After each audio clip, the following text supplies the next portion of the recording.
point in that what Romney said, which rang true with a lot of people across the country, was the fact that if our financial position at home with the United States of America is weak, there is no way possible for America to have a strong and viable military and live by the motto of peace through strength. Absolutely. Because when our adversaries sense weakness within us in the United States of America and our leadership, that is when they will attack and become aggressive. And that's what they've been doing all over the world for the last 4 years. Ellen, our allies don't trust us. Well, go ahead, Ruth.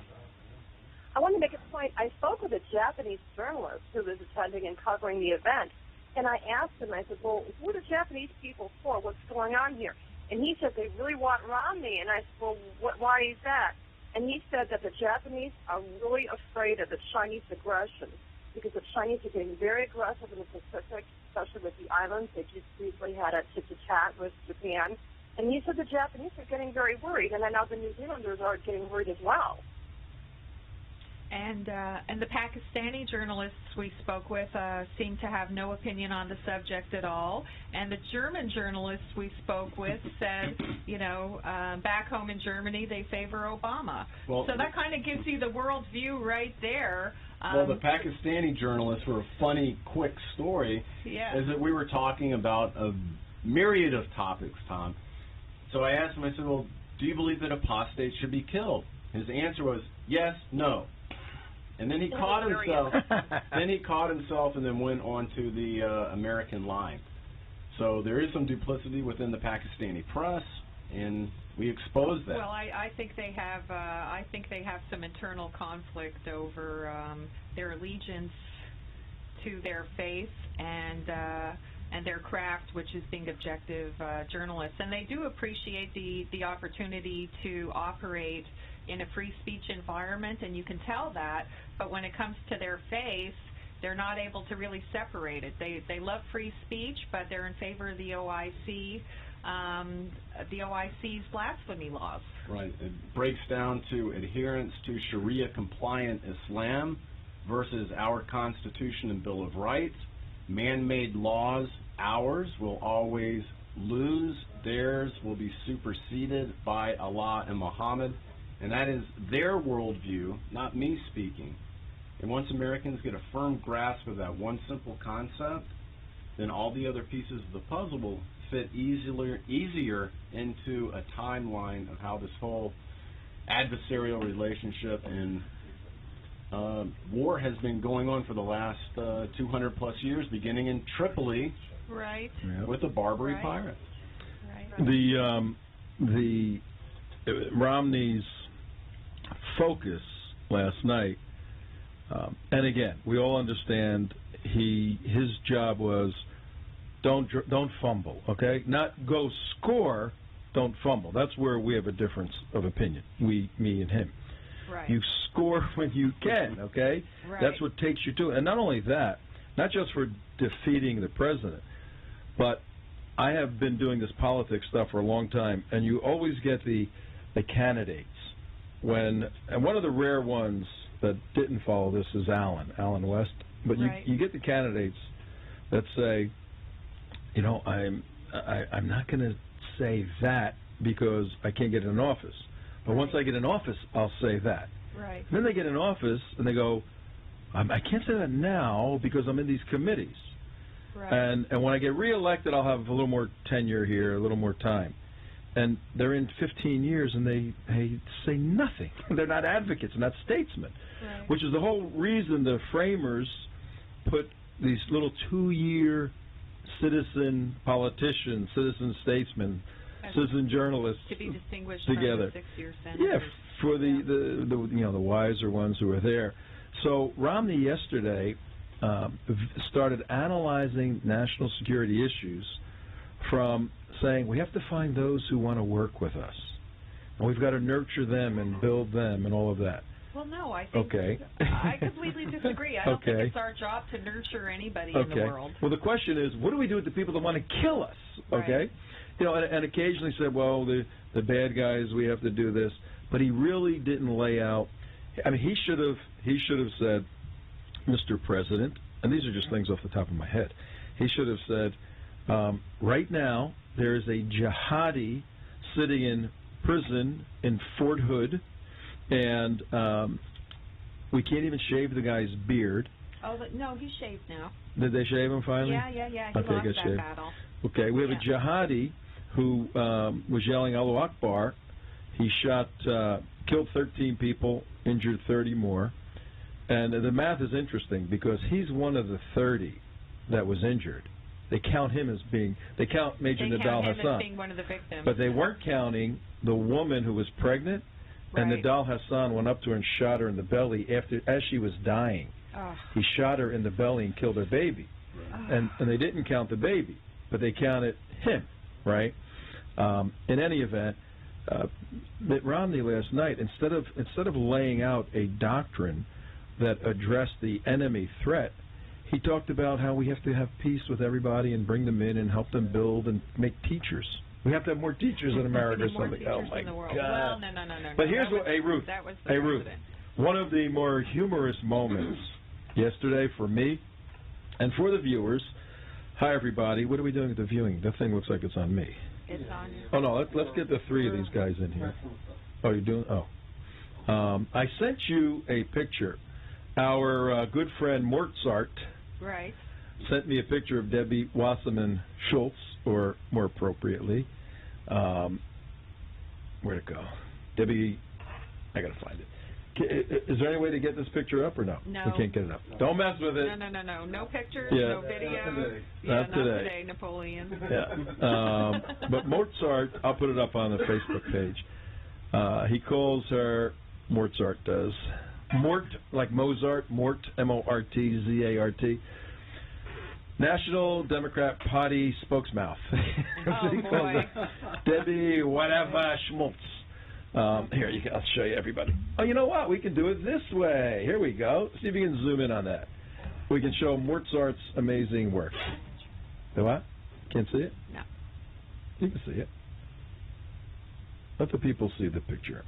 We're going to get Mozart's work out. He's done some pretty amazing things, and it needs to get out there to be seen.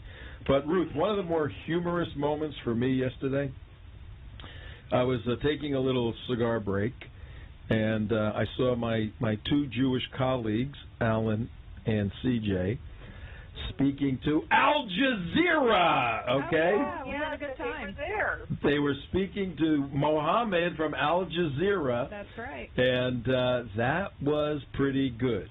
We offered this thing? He was the most fun person there. He was an interesting guy. Yeah. Tell us a little bit about Mohammed from Al Jazeera. Well, Mohammed from Al Jazeera is, I guess he's the head producer or the chief political reporter based in Washington, D.C. And he's originally from Morocco and has lived for quite a while in the United States. And we were discussing the Arab American vote in the United States and why is it overwhelmingly for Barack Obama. And he was a little bit reluctant to get into politics of all things when you're at a presidential debate. Well, I did ask our friend from Al Jazeera one very important question regarding Israel and the Palestinian conflict. I said, Mohammed, what is your solution for the Israeli-Palestinian conflict? Do you believe in a one-state solution? And I said, one state meaning no Israel? He smiled, chuckled, did not answer. Oh, right, really?